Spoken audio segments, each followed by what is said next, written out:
Hello and welcome, I'm Thomas Porteous and you're watching NewsX World. Let's take a look at some of the top stories this hour. Israeli forces kill Al Jazeera correspondent Anas al-Ashif and 4 of his colleagues in a targeted strike on their media tent near Al-Shifa Hospital in Gaza City. Israel claims al-Sharif was a Hamas cell leader, while rights groups say he was targeted for his frontline reporting.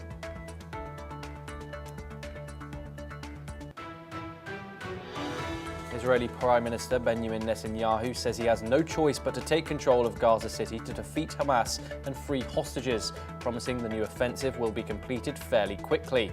Meanwhile, the UN Security Council hears fresh calls for a ceasefire and more aid to the Palestinian enclave. Australian Prime Minister Anthony Albanese says the country will recognise a Palestinian state at the United Nations General Assembly in September.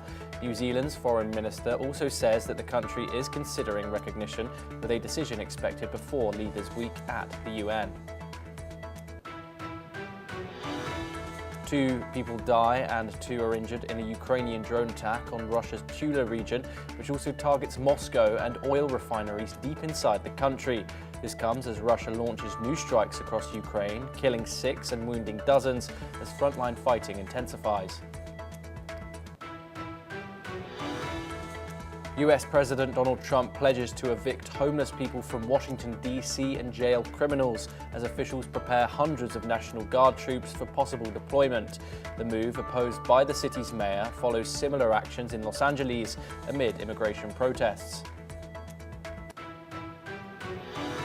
North Korea calls upcoming South Korea-US military exercises a direct military provocation and warns of counteraction.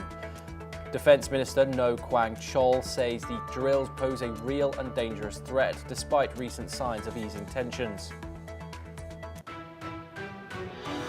South Korea and Vietnam pledged stronger economic and strategic ties during a summit in Seoul as President Lee Jae-myung hosts Vietnamese leader Tu Lam.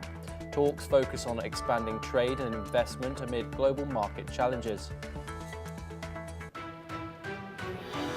China's Coast Guard says it took necessary measures to expel Philippine vessels from waters around Scarborough Shoal in the South China Sea. It says the operation was professional and legal, while Manila has not yet commented.